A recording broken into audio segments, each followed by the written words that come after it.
¿Qué tal? Gracias por acompañarnos en otra sesión más de la Escuela de Desarrollo Cristiano de la Iglesia Bíblica Torrefuerte, en este curso que es el Evangelio de Lucas en su segunda parte.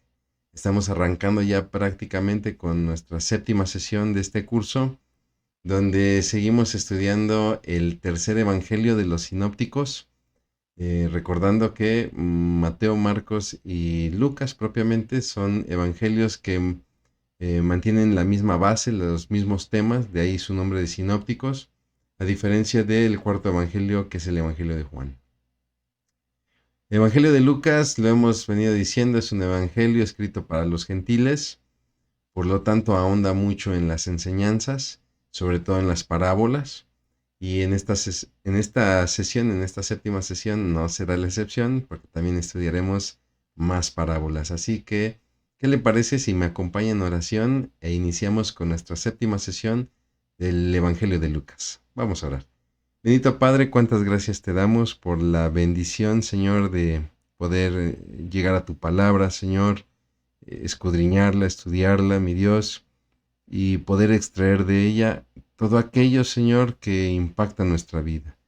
Y eso te pedimos, Señor. Te pedimos que impactes nuestros corazones, Señor, y que podamos extraer todos aquellos principios con el único propósito de que nuestras vidas sean transformadas y tu nombre sea glorificado. Te damos gracias en Cristo Jesús. Amén. Muy bien, pues le decía yo, estamos prácticamente en lo que es esta séptima sesión. Pues obviamente de nuestro comentario que tengo aquí, de Verdadero Hombre, Verdadero Dios, un comentario de Alberto Chiplat, que en su tiempo publicó Ediciones Las Américas, publicaciones que lamentablemente ya no se hacen. Ediciones Las Américas es una casa editorial que ha cerrado sus puertas, pero bueno, que nosotros como Iglesia Bíblica Torrefuerte, pues ponemos en sus manos a través de estos cursos, ¿no? Donde, pues de la mano de los comentaristas, como el caso de Alberto Tiplat, pues vamos estudiando algunos detalles, algunas características, ¿no? Hemos dicho que, pues estos libros son pequeñitos, en realidad son breves, pero tienen mucha riqueza en cuanto a análisis, en cuanto a enseñanza. Alberto Tiplat nos presenta el séptimo capítulo y le llama Últimas Instrucciones del Hijo del Hombre, donde sí efectivamente veremos a Jesús hablando del reino, a nuestro Señor Jesucristo, prácticamente la última, las predicciones de su muerte y algunas últimas instrucciones, sobre todo de mayordomía. ¿Por qué? Porque después vendrá ya lo que será el ministerio en Jerusalén y, para ser más precisos, ya la última semana de vida de nuestro Señor Jesucristo antes de su crucifixión, obviamente antes de su resurrección. Entonces, bueno, pues entremos de lleno a pues este tema donde Jesús, dentro de las últimas instrucciones, pues viene la enseñanza de la oración y, para ser más precisos, de la persistencia o la perseverancia en la oración, ¿no? Y como siempre, muy al estilo de Alberto Tiplat, pues siempre arrancamos con pues con un versículo que se vuelve el versículo clave del estudio, ¿no? Y Lucas en su capítulo 18 arranca con este versículo, con este pasaje. Les refirió una parábola sobre la necesidad de orar siempre y no desmayar, ¿no? Que vaya que si no es un texto, vamos, muy, muy, muy importante, es un texto vital para todo cristiano, ¿no? La necesidad de orar siempre y no desmayar. De hecho, si hablamos de enseñanzas de la oración, bueno, estas están en toda la Biblia, ¿no? Sin embargo, Jesús está enseñando propiamente, más particularmente en el capítulo 18, a que la oración es un ejercicio de persistencia. Y lo va a explicar a través de la parábola de un juez. La parábola es muy conocida como el juez injusto, ¿no? Este juez que, pues, tiene una viuda que le está pidiendo que atienda su causa se entiende que la petición o la situación por la que está viviendo la viuda, pues ella tiene razón de su parte, ¿no? Ella es justa en lo que pide, y este juez se entiende que pues le da largas, ¿no? Y entonces al final este juez, que es injusto, y ahí se hace hincapié en la parábola, termina atendiendo a la petición de esta viuda por su persistencia, ¿no? El juez simplemente atiende a esta viuda porque lo que él quiere es deshacerse de ella, ¿no? Que ya no le esté fastidiando.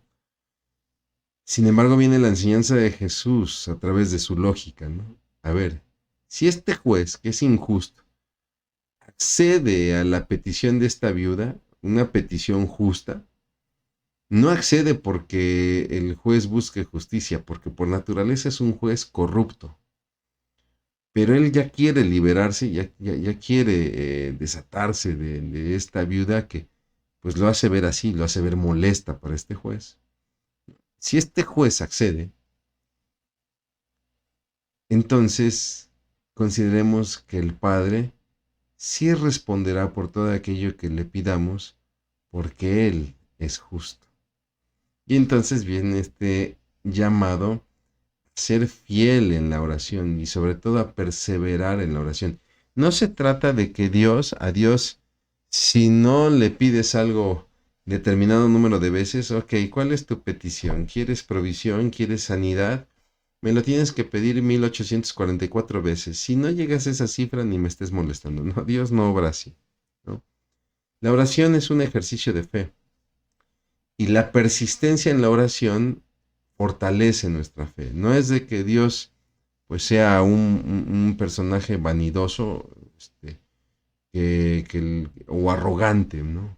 Sería el término. No es este personaje arrogante que le encanta ver cómo sufres en lo que pides, ¿no?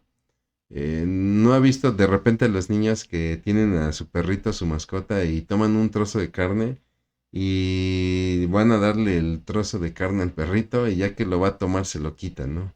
Y ahí el niño se vuelve arrogante, ¿no? Y se vuelve cruel jugando con el antojo del animalito o con el hambre del animalito, ¿no? Dios no es así.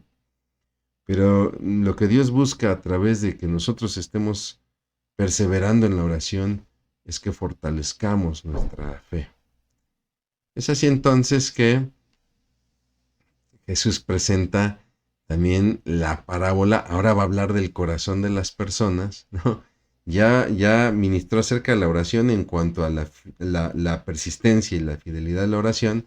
Ahora viene un elemento importante que es la humildad en el corazón del que ora, ¿no? Y entonces viene la parábola del fariseo y el publicano, ambos personajes que se presentan a orar al templo y donde describe perfectamente Jesús el estado espiritual de los fariseos.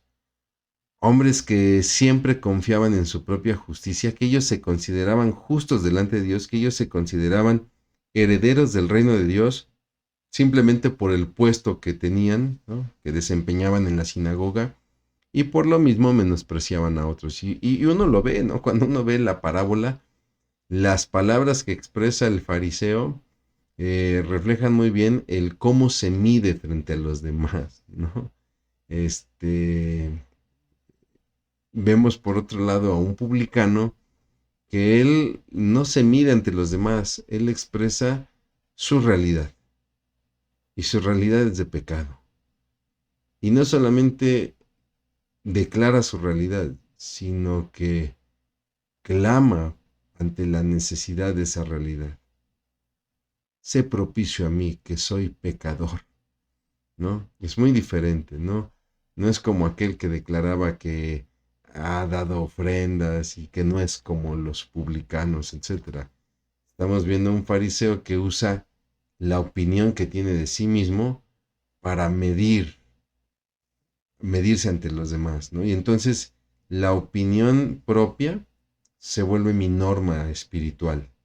Mi norma de vida espiritual es la opinión que yo tengo de mí mismo. Y entonces yo voy a decidir si tú eres un fiel orador o no en base a si oras como yo oro. Y ojo, porque eso es un error que cometemos muchas veces los cristianos, ¿no? Yo voy a definir tu cristianismo en la medida en que sea parecido al cristianismo que yo ejerzo. Y entonces yo me vuelvo el punto de referencia. Pero la norma espiritual, el punto de referencia no puede ser la opinión que yo tenga de mí mismo. El publicano reconoce a Dios como la norma de justicia, la norma de referencia. Dios es justo. ¿Qué tan justo soy como Dios? Y me doy cuenta que no soy nada justo. Dios es amor. ¿Qué tanto amor profeso como Dios? Y muchas veces me doy cuenta que me falta amor o que mi amor está resfriado. ¿Qué tan bueno soy? ¿Soy tan bueno como Dios? Y me doy cuenta que en realidad no tengo bondad o que mi bondad es muy débil. ¿Por qué? Porque Dios es el punto de referente, es el parámetro. Y entonces se narra que una vez que Jesús ha explicado estas parábolas, la gente les llevaba a los niños y viene esta expresión que es muy famosa, ¿no? Dejad a los niños venid a mí y no se lo impidáis. Una expresión que se ha vuelto muy popular porque deja ver la benevolencia de Jesús, ¿no? Y la benevolencia de Dios. Sin embargo, estas palabras van más allá de la mera benevolencia de Dios, ¿no? Cuando la Biblia registra la palabra niños, dejad a los niños venir a mí, está hablando de bebés, de niños pequeños, niños de brazos, ¿no? Se entiende que personas empezaban a llevar a los niños con Jesús, quizá para que orara por ellos, quizá para que les sanara, y quizá pues las personas a los ojos de cualquiera se estaban viendo un tanto inoportunos, un tanto impertinentes, y entonces los discípulos al parecer trataban como de proteger al maestro, de este acercamiento que pudiera causar cierta molestia, ¿no? Sin embargo, eso es muy común en otras religiones, en otros movimientos filosóficos donde pues no hay que molestar al maestro, ¿no? Jesús rompe esa práctica, ¿no? Jesús rompe esa práctica y de hecho utiliza la situación para ministrar acerca del reino, ¿no? Y entonces pues enseña que todo aquel que quiera entrar al reino de Dios debe tener la humildad, debe de tener la modestia y debe de tener la confianza plena que tiene un niño. Usted nótelo, es una bendición cuando uno convive con los niños, ¿no? Porque ellos no tienen prejuicios, ellos no tienen este morbo, esta maldad, ¿no? Y ellos expresan lo que sienten, lo que ven, sin dolo, ¿no? ¿Por qué? Porque en ellos hay una humildad y esa humildad tiene que ser imitada por cada uno de nosotros. Note, son características diametralmente opuestas al fariseo que acaba de narrar en la parábola del fariseo y el publicano. Cabe decir que este pasaje no está hablando acerca de que el reino es para aquellos que cumplen con cierta edad, ¿no? O sea, ok, este, si el niño va a ir al cielo porque es niño, ¿no? No, lo que está diciendo el Señor Jesucristo es una situación del corazón. Platicaba yo apenas con un amigo y decía, mira, es que en realidad sí, el cielo es de los niños porque qué niño no es niño. Y sí, obviamente el reino es de aquellos que tienen un corazón humilde, modesto, ¿no? Confiado. Y efectivamente, cuando de repente una familia sufre la pérdida de un hijo pequeño, ¿no? Sí puede tener la convicción de decir, aunque mi hijo no declaró o no hizo la declaración de fe, pues caminó con nosotros, caminó con sus padres, etcétera, y sí, está en el cielo. ¿Por qué? Porque era un niño, tenía un corazón de niño, ¿no? Pero de repente se puede caer en el error de que, y eso nos pasa mucho a los que somos, yo le llamo mamá águila, que nos gana el corazón por nuestros polluelos, aunque ya son todos unos buitres. De repente vemos en nuestros muchachos que ya tienen cierta maldad, que ya tienen cierto morbo, pero nosotros los seguimos viendo como niños. Y como la Biblia dice que de los niños es el reino, pues mi chiquito seguramente se va a ir al cielo, ¿no? Y a veces tenemos que estar conscientes cuando nuestros hijos eh, pues ya empiezan a perder ese corazón de niño, ¿no? Y cuando ya empiezan a tener una necesidad por buscar a Dios y tener una relación personal con Dios y tener un encuentro con Jesús y tener una declaración de arrepentimiento, de reconocimiento de pecado, de arrepentimiento y de aceptación a Jesús y todo lo que vendría después, como es el caso de hacer un bautismo por testimonio ante los demás de que mueren al pecado y han decidido vivir una vida nueva, etcétera, participar de la mesa del Señor, etcétera, ¿no? Y a veces eso lo queremos resolver con la edad, ¿no? Ay, es que mi niño pues apenas tenía 13 años y él merece el cielo, ¿no? Porque de los niños es el reino. Habría que ver cómo está el corazón. Por eso le digo que no es un pasaje que habla de una edad en particular, sino más bien de un estado del corazón. Y entonces, una vez que sale nuestro Señor Jesucristo sale del lugar donde había tenido contacto con los niños, se encuentra con un gobernante. La Biblia lo menciona como un nombre principal, ¿no? Es un pasaje paralelo a Mateo. Mateo nos dice que es un joven, el famoso joven rico, ¿no? Aquí Lucas le llama como el hombre principal. En algunas otras versiones le llama líder religioso y en otras versiones le llama un gobernante, ¿no? El cual hace una pregunta al Señor y a diferencia de esta pregunta la vamos a encontrar mucho en los fariseos. Señor, ¿qué debo hacer para heredar la vida eterna?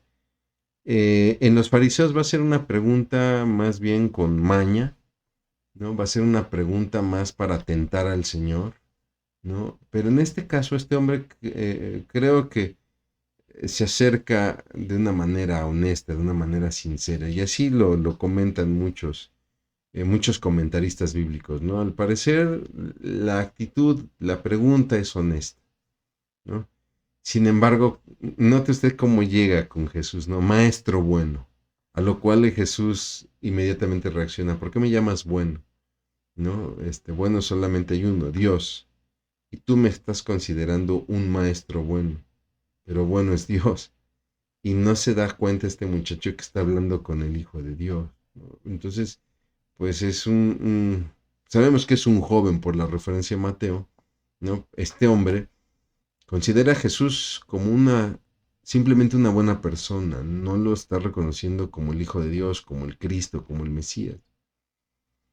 Y vemos en este hombre, pues, que confía en las obras, desde cómo pregunta, ¿qué debo hacer? ¿No? Recuerde usted que el cristianismo, a diferencia de otras religiones, es que en otras religiones yo tengo que hacer para ganar. En el cristianismo ya todo fue hecho. En otras religiones yo tengo que hacer para ganar el cielo, la vida eterna, etcétera. Una relación con Dios, etcétera. En el cristianismo yo tengo el cielo o tengo una relación con Dios por lo que Cristo hizo en mí, ¿no?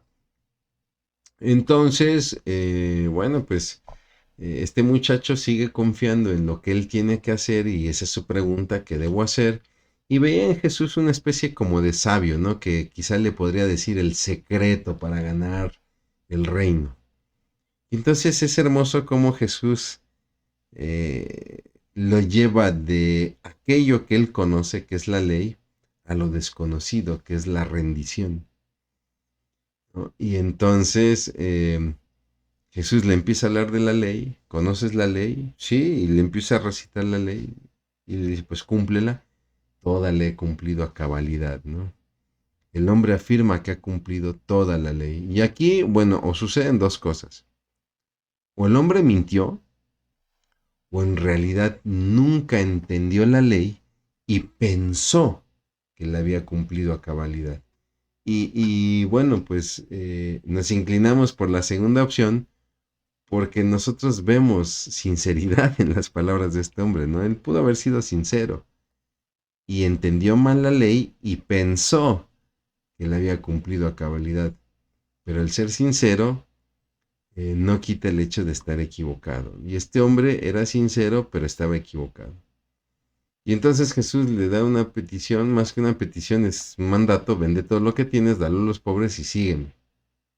Y ojo, Jesús no está expresando una opinión, él está señalando un problema. Este hombre tiene un problema que ha hecho de su riqueza un ídolo. Y entonces Jesús lo está llevando. Primero lo llevó a lo conocido para de ahí trasladarlo a lo desconocido. Ok, debes de abandonar ese ídolo, debes de abandonar tu forma de pensar, tu filosofía de vida y debes de aceptar el llamado a la redención. Y el llamado a la redención requiere arrepentimiento y rendición. Arrepentimiento de mis pecados y una rendición a aquello en lo que tengo confianza que está por encima de mi Redentor. Sin embargo, contrario a la invitación de Jesús, pues el hombre dice que se va muy triste porque poseía muchos bienes. Y es así entonces que, bueno, pues Jesús establece una verdad acerca del reino. Cuán difícil es entrar al reino para quienes confían en sus riquezas. ¿Por qué? Porque la confianza en las riquezas siempre nos va a llevar a ser independientes y siempre va a causar en nosotros una autogratificación, ¿no? Me gusta ilustrarlo de esta manera. Es como cuando, no es lo mismo cuando estamos a media quincena, por ahí de, ¿qué le gusta? Una época en el año.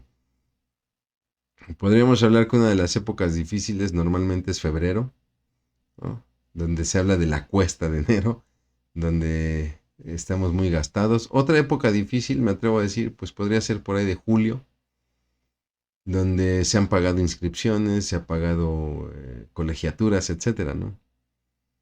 Y donde pues nos estamos tronando los dedos para cubrir gastos. Pero ¿qué me dice usted diciembre con los aguinaldos? ¿No?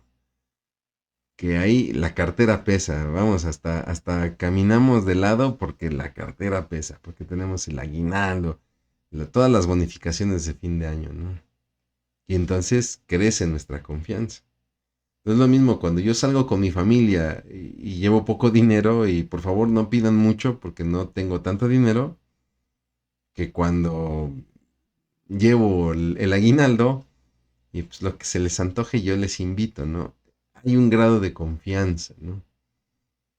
Pero tenemos que tener mucho cuidado que ese grado de confianza no nos rebase y al rato pongamos más confianza en eso que en Dios. Porque las riquezas nos inclinan a esta confianza por encima de la confianza en Dios. Y entonces yo puedo hacer las cosas porque tengo el poder adquisitivo, ¿no? Y porque yo me lo he ganado. Ahí tenemos la independencia y la autogratificación.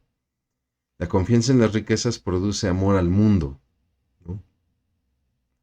Y como establece Jesús ahí en la parábola del sembrador, ahí en Mateo 13:22, pues el amor al mundo y las riquezas ahogan la palabra.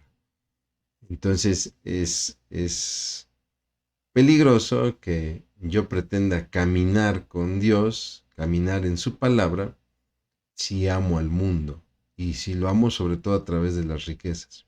Muy importante recordar, el problema no es ser rico o ser pobre. El ser rico no te manda al infierno y el ser pobre no te manda al cielo. Lo veíamos en las sesiones anteriores con el rico y Lázaro. Eh, Lázaro no llega al cielo por el simple hecho de ser pobre y el rico no va al infierno o al Hades por el hecho de ser rico, sino por eh, su creencia, su fe, ¿no? El rico nunca mostró una fe por Dios, Lázaro sí, y por eso están en esas condiciones después de su muerte, ¿no? Entonces, no hay problema en ser rico, el problema es lo que la riqueza puede producir en nosotros, donde terminamos amando más al mundo que a Dios. y por más que querramos caminar en su palabra, siempre estaremos cegados por el amor al mundo.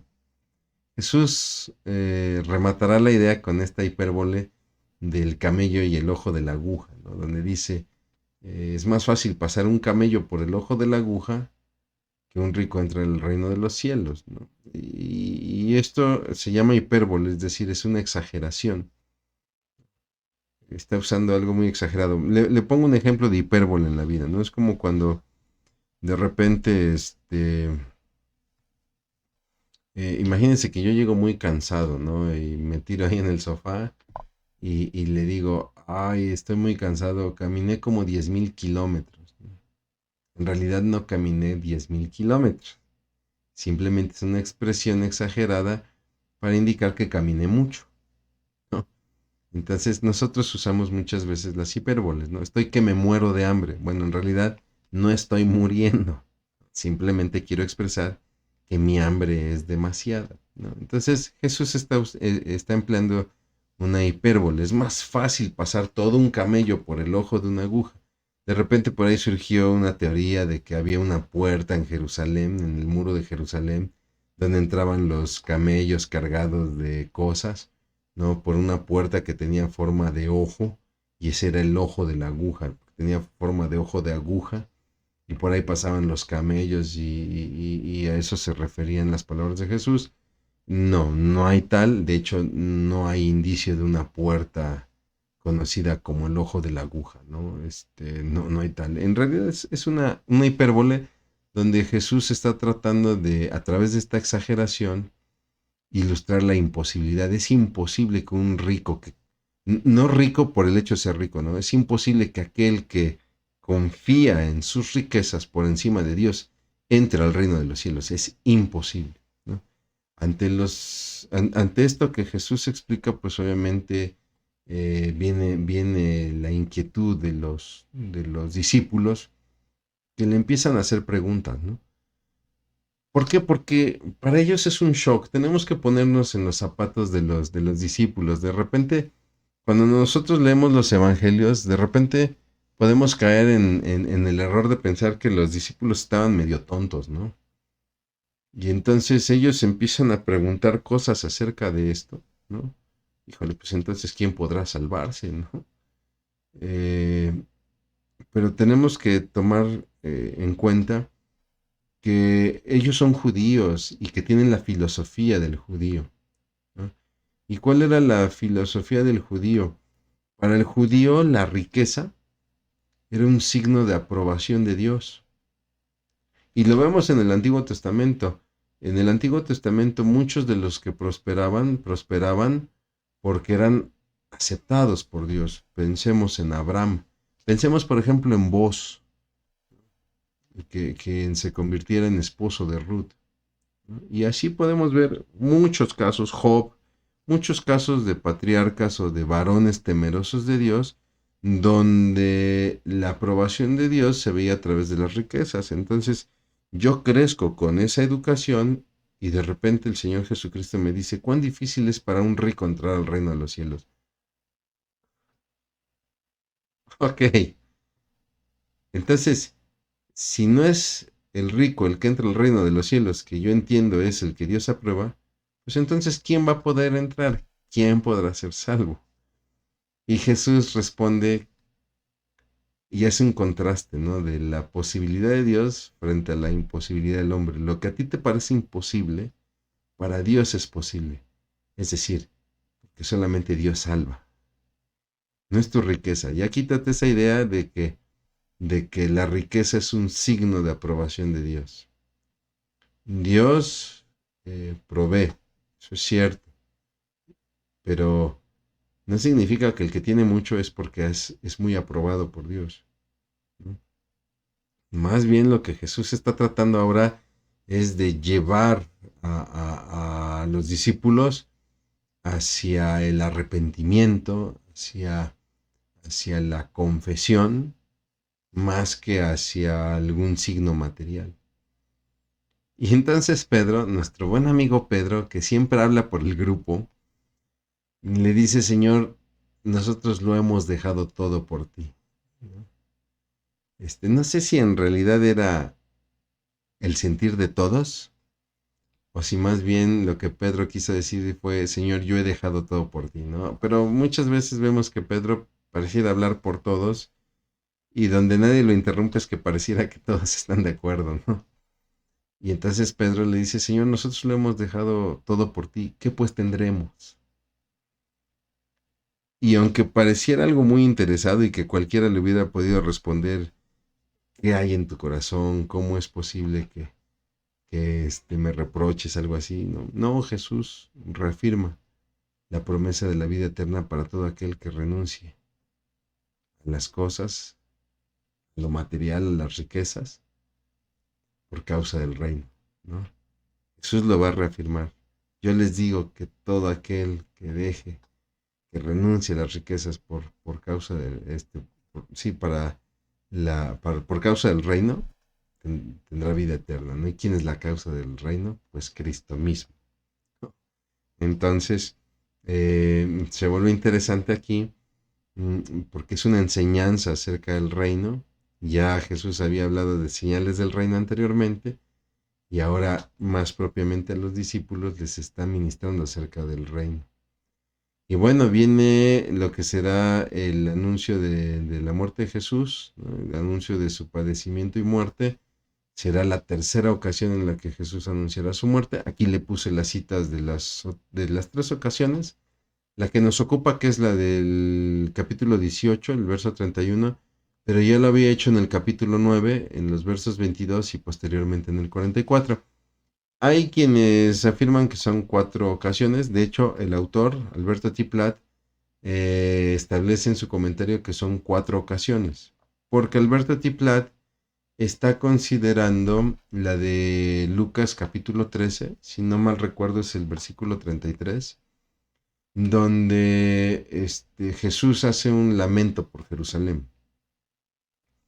Y en el lamento Jesús dice que cuando dice que Jerusalén es esta ciudad que mata a sus profetas, dice, pero no he de morir aquí porque no puede morir fuera de Jerusalén, algo así, ¿no?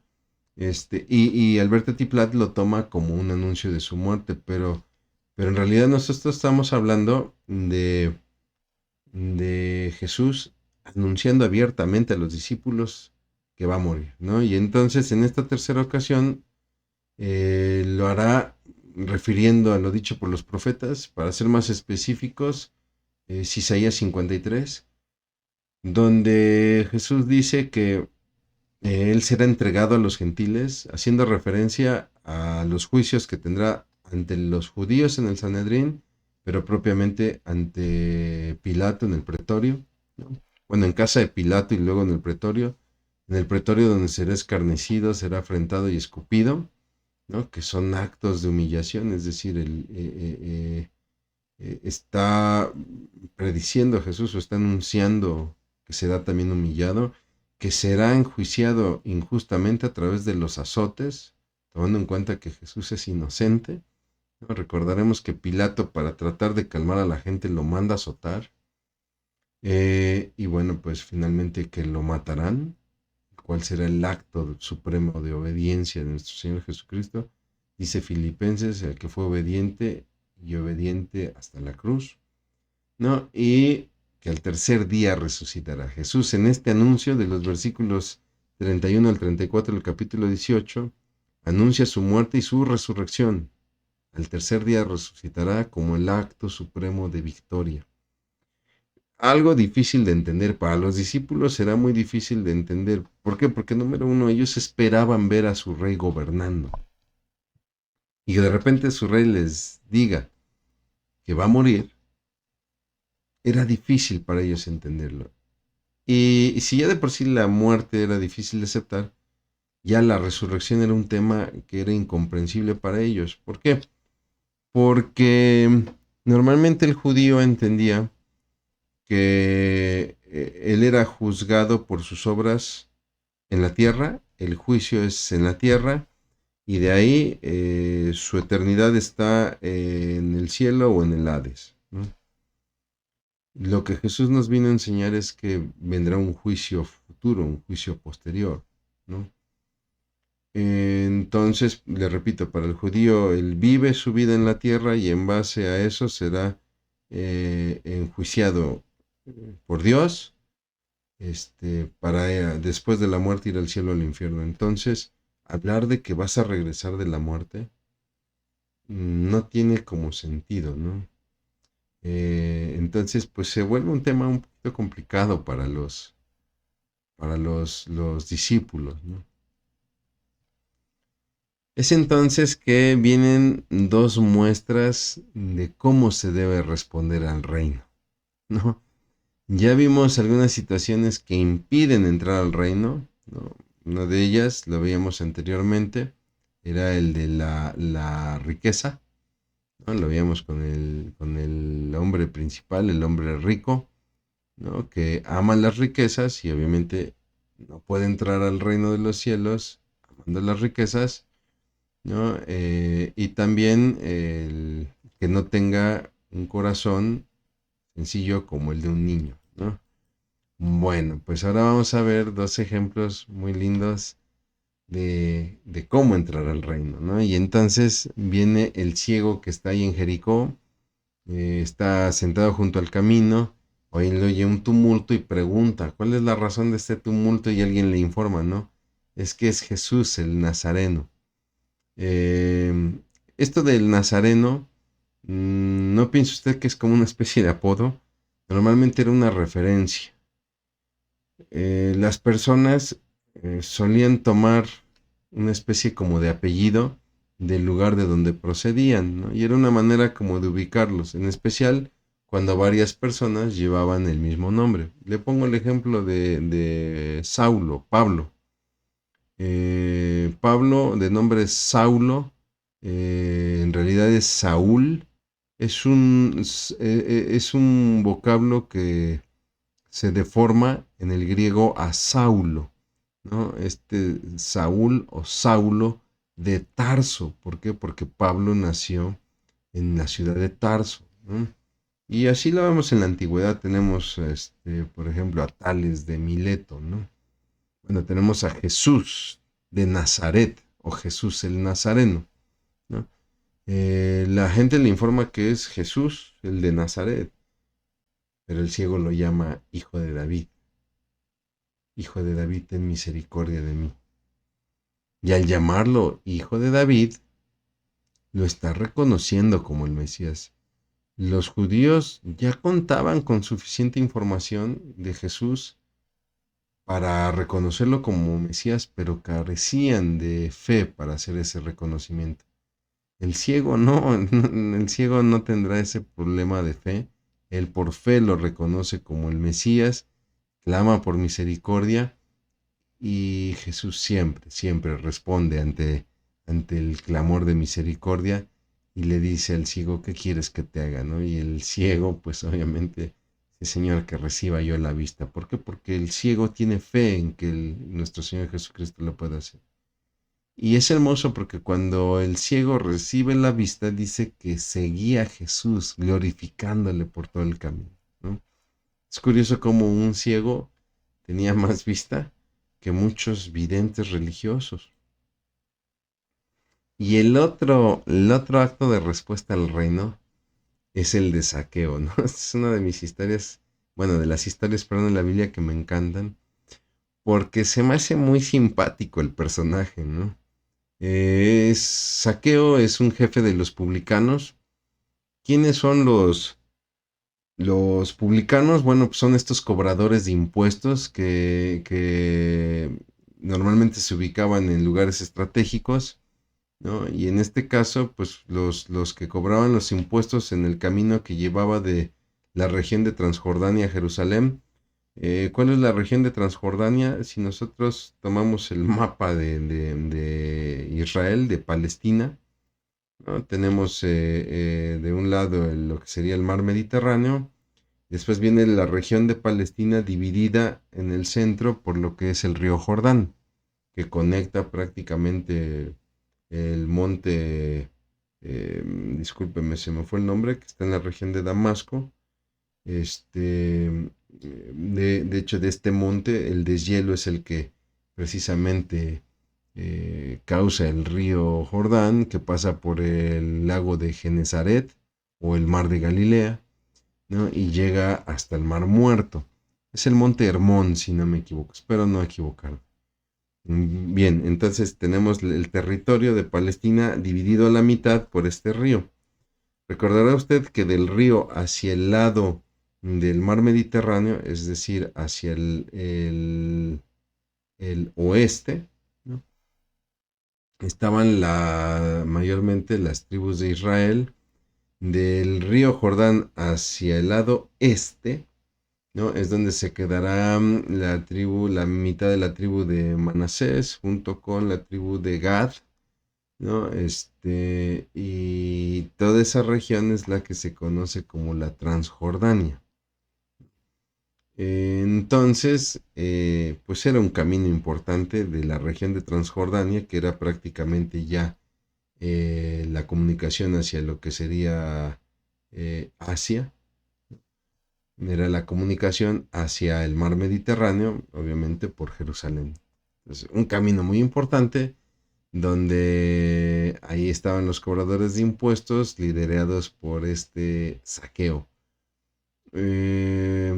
Hombres odiados porque los publicanos cobraban los impuestos para el Imperio Romano, ¿no? Eran personas de origen judío, pero que trabajaban para el Imperio de Roma cobrando los impuestos y entonces eran tenidos como traidores porque se habían vendido al imperio, ¿no? Y de ahí, pues su jefe de estos publicanos de la región de Transjordania a Jerusalén, pues son liderados por este Saqueo, un hombre chaparrito, ¿no? De baja estatura, pero de alto estatus. O sea, va a ser un hombre muy adinerado, el cual quiere ver a Jesús y en su curiosidad, pues él se sube a un sicómoro, ¿no? Que ya eso es un espectáculo, acaba de decirlo.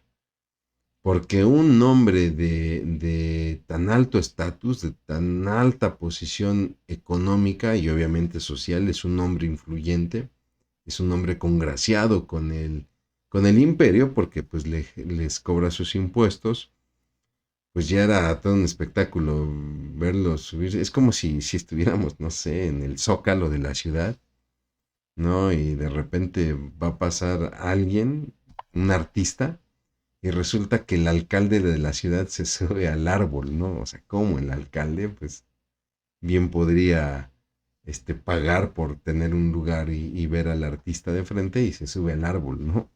Bueno, pues este Saqueo se sube a un sicómoro y entonces Jesús se detiene, le saluda y hay que decirlo así, Jesús se autoinvita a comer, ¿no? Saqueo baja porque hoy es necesario que coma en tu casa, ¿no? El Señor Jesucristo pues se invita se autoinvita a comer, ¿no? Digo, pues qué bendición, ¿no? Cuando alguien tan impactante como el Señor Jesucristo se invita a comer a tu propia casa, pues no le dices que no, ¿no? Si fuera una persona que no es muy agradable, pues se vuelve hasta molesto, ¿no? Y quizá, pues no lo niegas, ¿no? Oye, invítame a comer a tu casa. Bueno, pues sí, pues vente, ¿no? Ya que... Pero cuando es alguien importante o alguien impactante como Jesús, vamos, hasta es un honor y seguramente eso pasó en el corazón de Saqueo. Y pues nadie se hubiera imaginado que un maestro de sinagoga, un rabí como era Jesús, que ministraba mucho en las sinagogas, pues entrara a la casa de un publicano. Ya se imaginará usted la reacción de los fariseos y pues obviamente también de los escribas, ¿no? Sin embargo, vemos la evidencia en la transformación del corazón de Saqueo por la confesión que él hace. Si en algo he afectado a otros, ¿no? Yo devolveré, yo restituiré. Y la afirmación que hace Jesús de Saqueo, ¿no? Hoy ha venido la salvación a esta casa. Entonces, mi hermano, mi hermana, no hay hombre, por muy malo que sea, que esté fuera del alcance de Cristo. Vemos aquí la contraparte del hombre rico, del joven rico, que pues él se va muy triste porque tenía muchas riquezas, ¿no? Aquí vemos todo lo contrario en Saqueo, un hombre que estuvo dispuesto y que lo hizo renunció a las riquezas, ¿no? Y lo sabemos por la declaración de Jesús, ¿no? El Hijo del Hombre vino a salvar lo que se había perdido. Y bueno, pues viene la última lección sobre mayordomía, donde Jesús refiere una parábola. Una vez que Jesús ha declarado esta situación con Saqueo, donde él ha venido a salvar a los que se han perdido, empieza a ministrar esta parábola, la famosa parábola de las 10 minas, donde habla de un hombre noble que viajará a un país lejano a recibir un reino. Y obviamente, pues podemos ver aquí a Jesús, ¿no? Es este hombre noble que va a viajar para recibir un reino.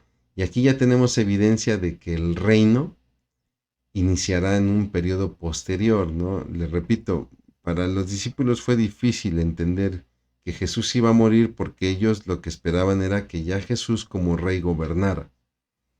Sin embargo, tenían que entender que el reino vendría posteriormente, y esta es una evidencia, ¿no? La parábola de las 10 minas, donde hay 10 siervos y cada siervo recibe lo mismo, que será una mina, que es una cantidad de dinero, ¿no? Equivalente al sueldo de 3 meses. O sea, es una cantidad importante, ¿no? Y les da una orden, negociad.